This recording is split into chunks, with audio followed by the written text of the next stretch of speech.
Question 5, evaluate the following limits if they exist. So limit of x minus 4 over x minus 3 as x approaches the right hand limit of 3. So the right hand limit of 3 would be a positive, would be to the left, to the right of 3 in the number line. So here's a number line. You have 2 here, you have 4 here. So the right hand limit would be a number that's just a tit greater than 3. Small, alright?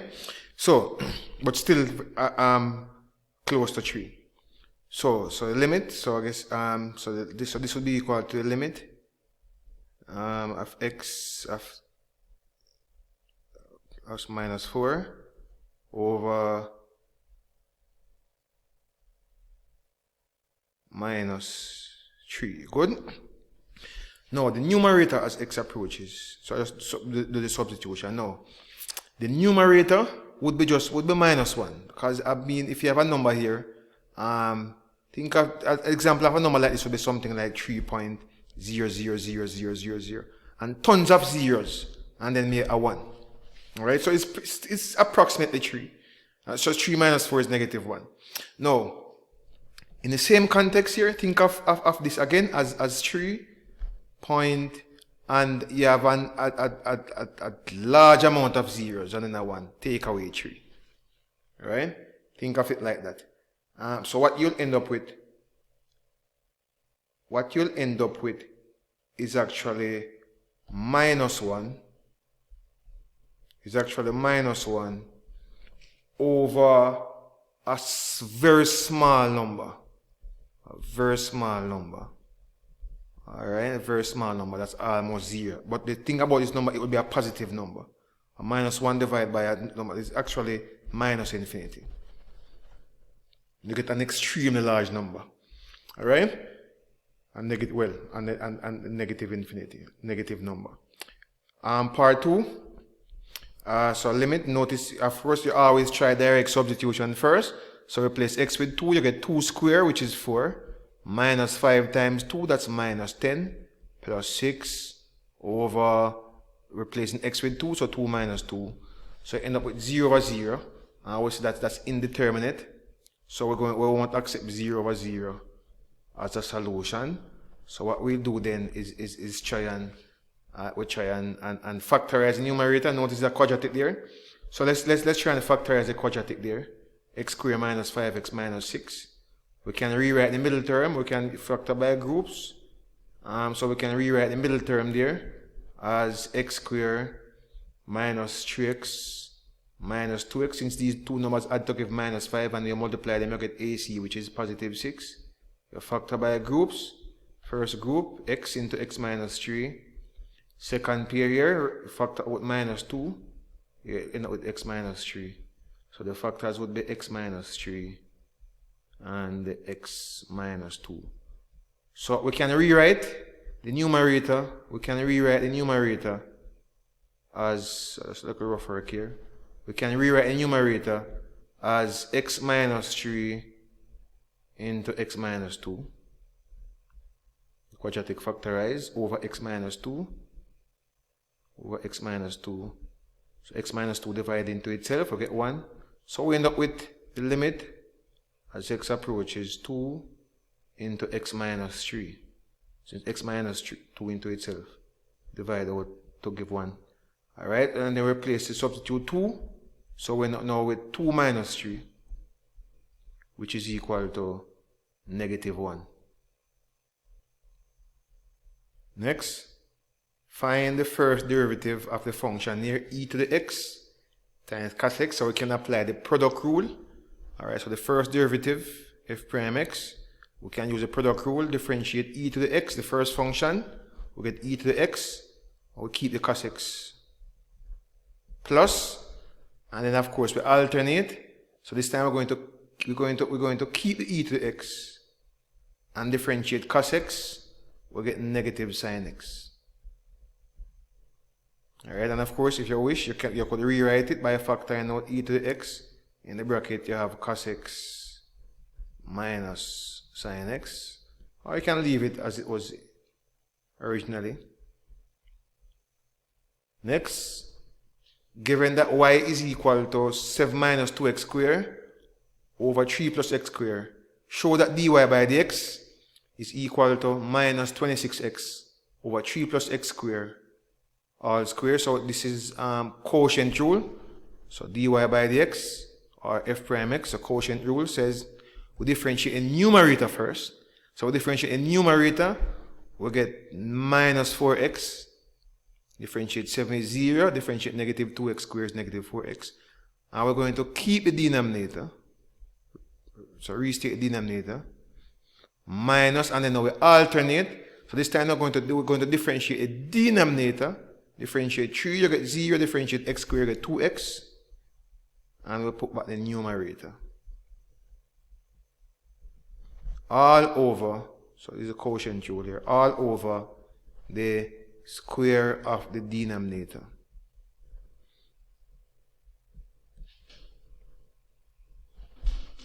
So we are to simplify now, so let's simplify and see what we get for the numerator. You're saying we should get minus 26x. So let me just restate the denominator here, 3 plus x squared all square. Let's expand the bracket here. So minus 4 times x, that's minus 12x. Minus 4x times x squared, that's minus 4x cubed. Other bracket, expand the other bracket, minus 2x times 7, that's minus 14x.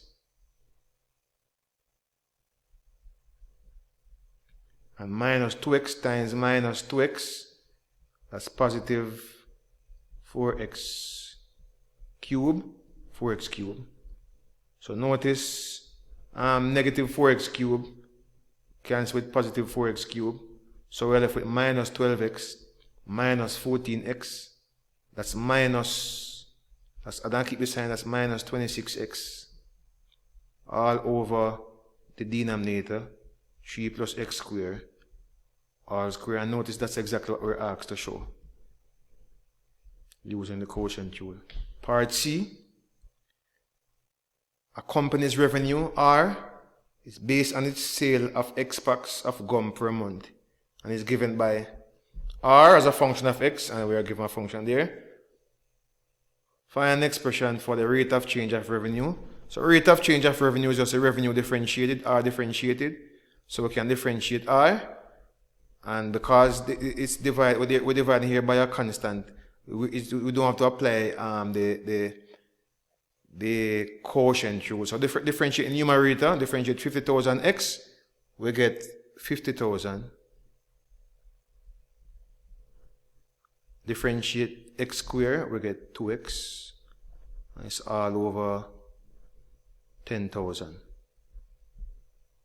Now what's important is you'll notice in the previous one was a quotient also, but notice in the denominator we have a function of x there, 3 plus x squared. If you notice here, in the denominator here is just a constant. So it's not quotient rule we're using there. Alright, differentiate numerator, and that's it. Put it over a denominator, and that's it. Alright, now, what is the rate of change when 17,600 packs of gum are sold? So we want to find R of, well, R prime. And this time we're replacing x with 17,600. So in R prime, we're going to replace x with 17,600. So that's 50,000 minus 2 times 17,600.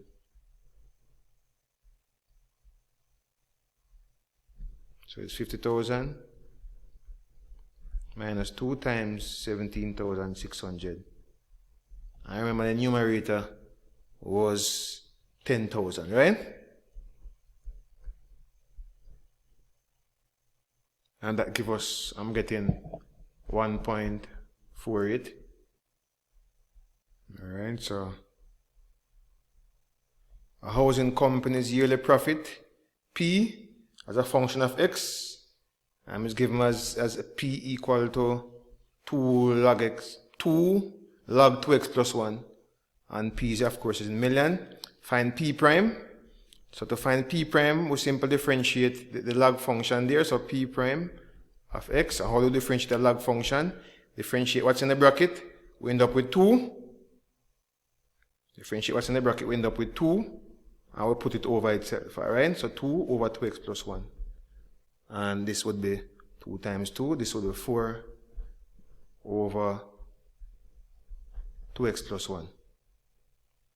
Next, show that p of x has no maximum point. No, maximum point occurs when the derivative is 0. So is when p prime of x is equal to 0, and p prime of x we found to be 4 over 2x plus 1. So we equate 4 over 2x plus 1 to 0. And we try and solve it.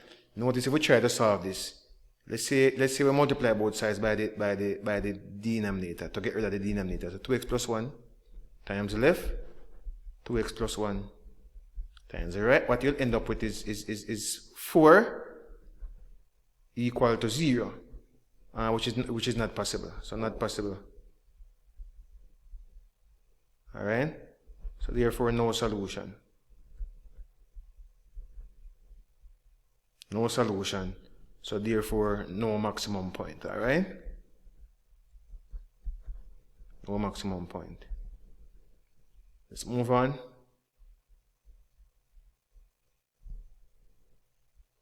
Final question. Determine each of the following indefinite integrals using c as a constant of integration. So let me just rewrite this function here.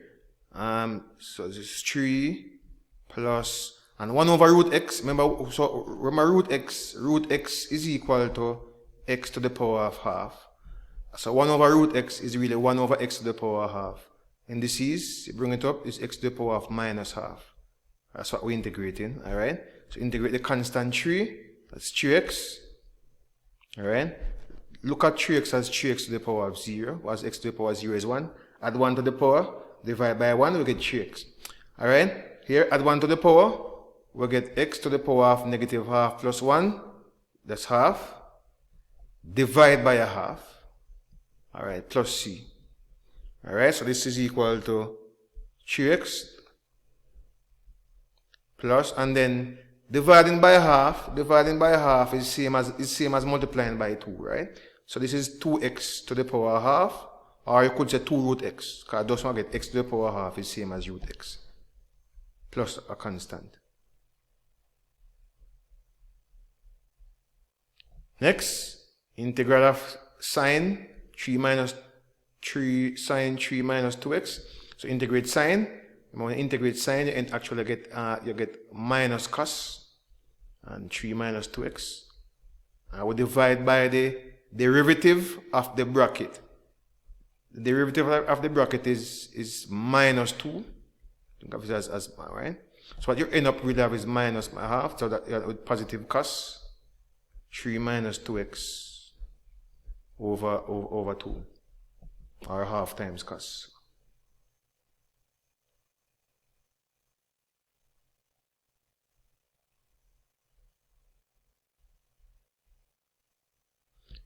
Part B, z is log e to the x plus e to the y. Show that the partial derivative of zx plus the partial derivative of zy is equal to 1. So let's find the partial derivative of z. First, the partial derivative of z with respect to x. So we're going to treat the y as a constant. So remember how we differentiate a log function. We differentiate what's in the bracket and put it over itself. So differentiate e to the x, we get e to the x. Differentiate e to the y, now we're treating the y as a constant. Now e is a constant, and e to a constant will give you a constant. So differentiate e to the y, you get 0. Alright, so we just e to the x plus e to the y in the denominator there. So differentiate the bracket there, you just e to the x over itself, alright? And let's find the partial derivative now with respect to y. So this time we're going to treat the x as a constant.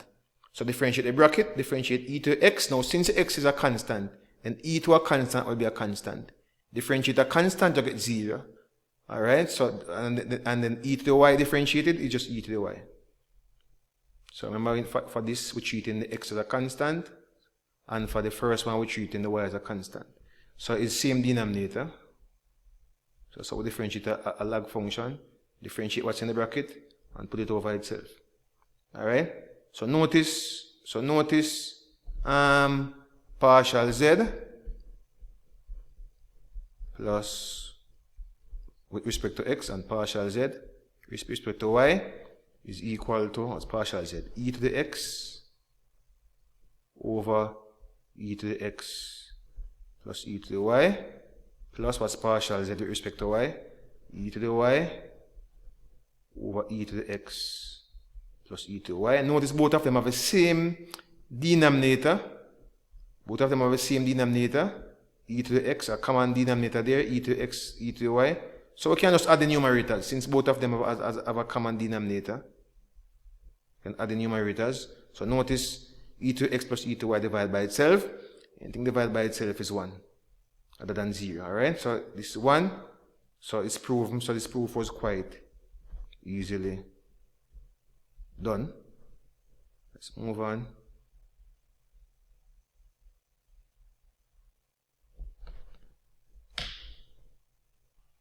The diagram below, not drawn to scale, shows a line. So here's a line y equal to 2x minus 1. Another line y equal x squared minus 4. Intersecting there are 2 points A and B. Alright, so we see where the two lines intersect. A line y equal 2x minus 1 and a curve y equal x squared minus 5. They intersect. And use integration to show that the area of the region enclosed by the curve and the straight line is 32 over 3. So we're talking about this area. But before we can find this area, we need to find the point of intersection.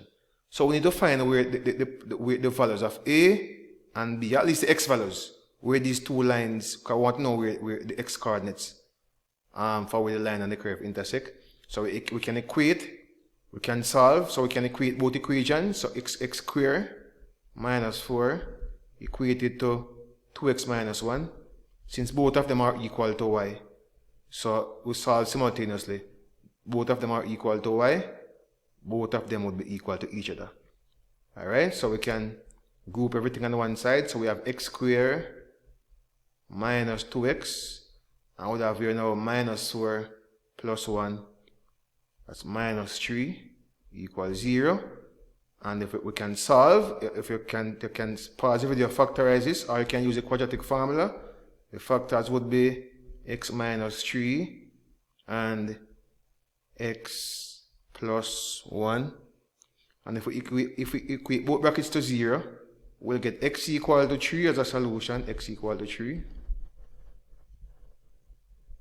And if we equate x plus 1 to 0, with x equal negative 1 as a solution. So we don't really need the y coordinates. It's just x coordinates we need. So here it's minus 1. For the A, here I guess the x coordinate here, this will be minus 1. And then this would be the positive 3. Alright, so the positive 3. At least the x coordinates. We're not really interested in the y coordinates. We don't need it to get the area. Alright, so so the area will be the difference. Alright, so the area will be the integral between the integral of from minus 1 to 3. And we'll take the difference of the two functions now. Alright, so the integral would be, and we'll take a line, which is what's a line? The line is 2x minus 1. Line at the top, so 2x minus 1 minus, and the curve, what's the curve? X squared minus 4. So we're taking the difference of the two functions and we're integrating between the limits, the x limits, negative 1 and 3. Now we can, before integrate, we can of course simplify. So we have integral between negative 1 and 3. So this would be 2x. If I expand this next year, I would have with minus x squared. And the constant, notice the constant here. I have minus 1. I have minus 1, and then when I expand this, negative 1. When I expand this, I would have actually positive 4. So I would actually have positive 3. Alright, so when I take the difference of the two functions, I would have 2x minus x squared plus 3. Alright, let's integrate. Alright, so integrate 2x. We get 2x squared over 2. That's x squared. Alright, integrate this. Add 1 to the power. And divide by the new power here. Integrate the constant 3. We get 3x. And the limits here are minus 1, positive 3. So what we will do now is form two brackets. Form two brackets. In the first bracket, we substitute 3 for the x. In the second bracket, we substitute minus 1 for the x. So in the first bracket, replace x with 3. So 3 squared, that's 9. 3 cubed, that's 27. 27 divided by 3, that's 9. Replace x with 3. 3 times 3, that's 9. In the second bracket, we're going to replace x with minus 1. So square minus 1, you get positive 1. Minus. Now, when you cube minus 1, you actually get minus 1. So it's minus 1, so it's actually plus 1/3. Alright, and then 3 times minus 1, that's minus 3. Now let's see if we get 32 over 3. Alright, so the first bracket, that's 9 minus, and in the other bracket, so here we have 1 and 1/3, take away 3, that's what, that's minus, that's minus 1 and 2/3, right? So this would be 10 and 2/3, which is the same thing as 32 over 3.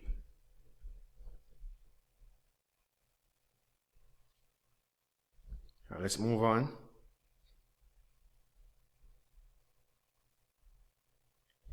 Newton's law of cooling states that the range of temperature of a body is proportional to the difference between temperature of the body at time t and the temperature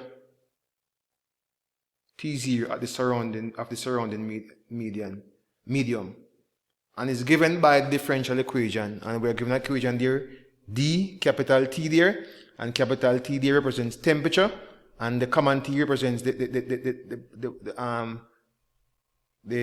body, the temperature of the body at the time T. Alright, and T0 is of course the temperature of the surrounding medium. Alright, show that the solution of the differential equation here is this thing here. Alright? So let's show this is the solution. What's the first thing we do? Alright, so the first thing we want to do is separate the variables. Alright, so what we can do is multiply both sides by, so we can multiply both sides by dt. So we're starting here, so we can multiply this side by dt and then the other side by dt.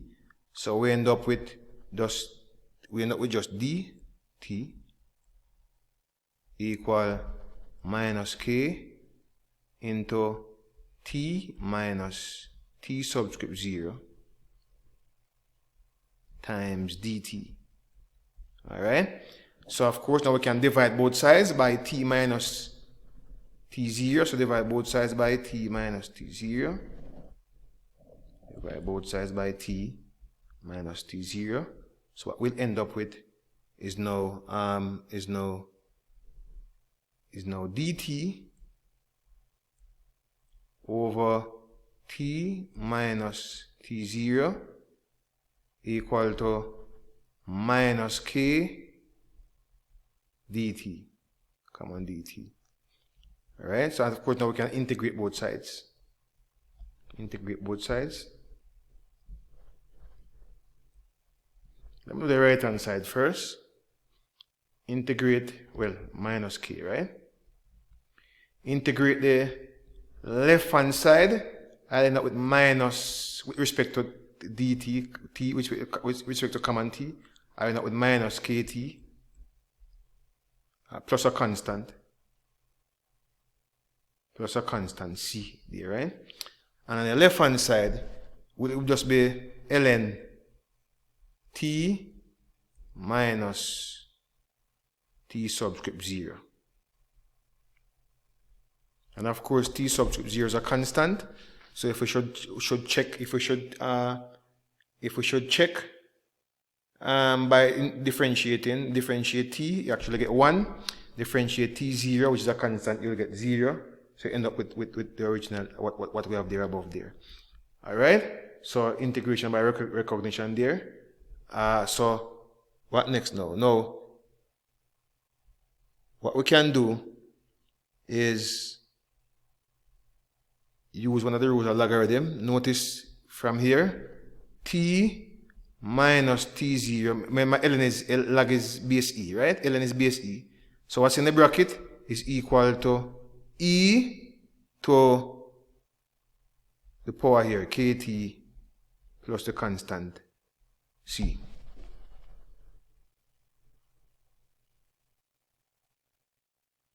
Right? Which means that t minus t0, using indices there, this is equal to e to the minus kt times e to the constant c. Just rewriting it using indices. So we end up with t, capital T, minus t subscript 0. Now e to the power of c, now e is a constant, and c is a constant, which gives us a new constant. Let me call it a. So it's actually a times e to the minus kt. And if we bring over the negative t, subscript 0 to the other side, t would be equal to a e to the minus kt plus t subscript 0. And notice that's exactly what we're asked to show. Exactly what we're asked to show. Alright, so this was quite easily done. And that's it.